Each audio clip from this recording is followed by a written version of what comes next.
Me levanto un ombligo de semana solo recordándoles que se acaba de aprobar la reforma que exenta a la Sedena, a la CFE y a Pemex de transparentar sus gastos, y esto ha hecho enfurecer a los del MacPrian, porque dicen los del MacPrian que es necesario que nosotros nos estemos enterados de los contratos y los gastos multimillonarios que se ejercen en el gobierno de la 4T, impulsados en su momento por Andrés Manuel y hoy encabezado por la doctora Claudia Sheinbaum Pardo. ¿Más lento? Sí, ¿cómo no? Diputados del MacPrian están molestos porque se acaba de aprobar una reforma que exenta de la transparencia a la Sedena, a la CFE y a Pemex en sus obras. Y los del MacPrian están muy molestos porque con esto la corrupción está a flor de piel, dicen los del MacPrian. Esta reforma, lejos de combatir la corrupción, abre brechas peligrosas que podrían perpetuarla. ¿A quién sirve esta reforma? ¿Al pueblo de México o a la opacidad y a los intereses al margen de la ley? Nos dicen que la reforma busca transparencia reduciendo las adjudicaciones directas. Falso.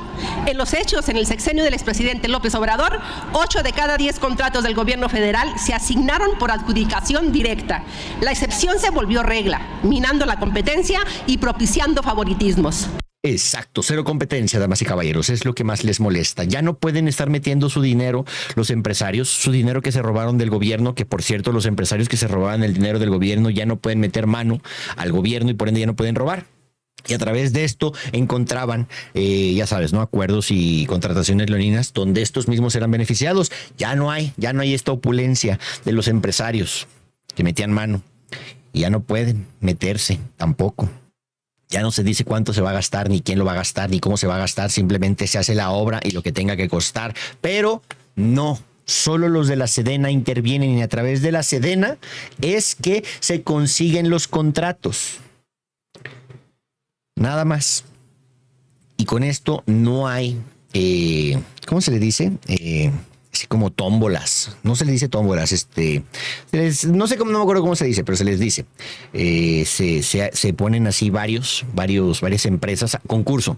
Se pone a concurso varias empresas y normalmente siempre las empresas de Calderón eran las que se quedaban con la competencia y se ganaba todo y al final se repartían el dinero, inflaban las facturas, ya sabes, ¿no? Ahora, como no va a haber capacidad para entender, porque nadie tiene por qué entender, así de sencillo. Si quieres saber, ve y pregúntale al ejército cuánto se está gastando y fin del comunicado. O a Carlos Slim, que es de los que se está encargando de enviar los recursos y las materias primas para el desarrollo de la infraestructura en territorio mexicano. Y de ahí más, pues nada más. Ahora, por otro lado, damas y caballeros, regresando a temas importantes, solo recordarles, damas y caballeros, que Fernández Noroña, nos acabamos de enterar de un dato muy peculiar. No me lo van a creer. Dice Fernández Noroña que el españolete de López Dóriga, el gachupín ese, mandó a su nieto a reventar un evento de Fernández Noroña. Dice Fernández Noroña sobre el evento donde Fernández Noroña fue increpado y le aventaron zapatos ahí diciendo que todo era culpa de Andrés Manuel, de la 4T, de Fernández Noroña y de la Sheinbaum. ¿Se acuerdan que les conté? Vimos el video que Fernández Noroña se puso así en modo bellaco de la 4T, molesto con los estudiantes. Pues resulta que los estudiantes que estaban increpando a Fernández Noroña, uno de ellos era el nieto de López Dóriga. Y hoy Fernández nos habla de esto. Y entonces un jovencito ahí, que era nieto de López Dóriga, dice: tú dijiste que no hay desafíos, pero por favor, llevo hora y media hablando del tema. Ni siquiera hablé de la reforma al Poder Judicial y de la elección del 1 de junio. ¿Dónde estuvo? Que no, a ver, ya, porque una intervención buena, pero a la vez sesgadísima, dando por hecho, o sea, es como si tú discutes si Dios existe o no existe. No, bueno, pues quien cree en Dios, pues no hay manera de que lo hagas pensar que no existe. Y quien no cree, pues no hay manera de que lo hagas pensar que existe. Estoy muy agradecida, no me representa, ambas, muchas gracias, no hay nada que agradecer. Entonces, pues acaba siendo una discusión necia, porque si ya no se quiere oír y no se reflexiona sobre los argumentos, pues no hay nada ¿para qué continúas? Pero además no tenía ninguna voluntad. Ellos en realidad lo que fueron fue a reventar mi charla, a usarla para promover que Teuchitlán es un campo y a decir que nosotros O sea, somos responsables. Y además decir equiparar, que es muy fuerte, Ayotzinapa, la desaparición forzada, con Teuchitlán, que sigue en investigación realmente. Campo de entrenamiento, sí. Campo de exterminio, que ojalá los que ahí se manifestaron verdaderamente tomen el tema y se involucren y no lo dejen y lo hagan una lucha de su vida. Porque luego nomás se montan en las cosas y luego las botan. Curioso. Hubo una entrevista, damas y caballeros. Vamos con el tema de los ministros, jueces y magistrados. César Priego.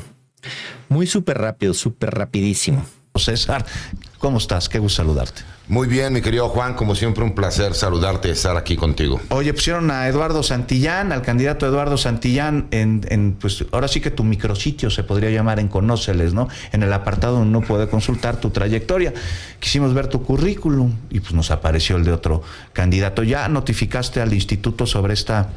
¿Qué será? ¿Un error? Nuevamente hay un error. ¿Otra vez? Pero nada más en contra de tu servidor. No sé por qué. Me parece que tiene que ver con el hecho de que de las 4 encuestas que han publicado últimamente, en 3 aparecemos en primer lugar.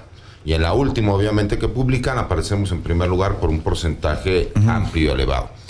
Y me parece que es el segundo error administrativo involuntario, que ya me parece pues que no es coincidencia, por parte del Instituto Nacional Electoral en contra de mi persona. Primero no aparecía yo en los registros internos. Sí, pero sí en la boleta. Pero sí en la boleta. ¿Cómo está eso? Y obviamente también en los oficios que manda la Cámara de Senadores y también en los que publica el INE. Pero no me encontraba yo de forma interna en el sistema. Ah, qué curioso. Pues así que cuando quisieran, si no se hubiera dado cuenta Gutiérrez Priego, candidato a ministro de la Suprema Corte de Justicia de la Nación, cuando quisieran meter las boletas no estaría en el sistema y por ende no podría ser contabilizado, y al no poder ser contabilizado lo dejarían hasta el final y las papeletas se pasearían por todos lados. No se te olvide. Y al pasearse, mientras se mueven en el camino, se extravían 1, 2, 3, qué sé yo. Como dato. Acuérdense que fui periodista, conozco bien cómo piensan. Acuérdense, en el camino se pierden. Hay que hacerle inviable el depósito de los números en el sistema para que así tengan que mover las boletas de todas las ciudades a un solo lado, y en este movimiento muchas se pierdan, reduzca la votación y no gane en la votación, porque César Gutiérrez Priego está muy molesto con los que no son afines a la Cuarta Transformación. Ya sabemos por qué, el tema de su padre y el tema de los ministros de la Suprema Corte de Justicia de la Nación, Zedillo, presidente también, por cierto. Pero bueno, finalicemos, damas y caballeros, solo para mencionarles que Donald Trump está muy molesto con todo mundo. Y él dice que un día se la cobrará. Pero mientras ese día llega... sus amenazas nos hacen lo que el viento a Juárez. Nos vemos al rato. Que tengan muy buen día. Fin del comunicado. Comentarios.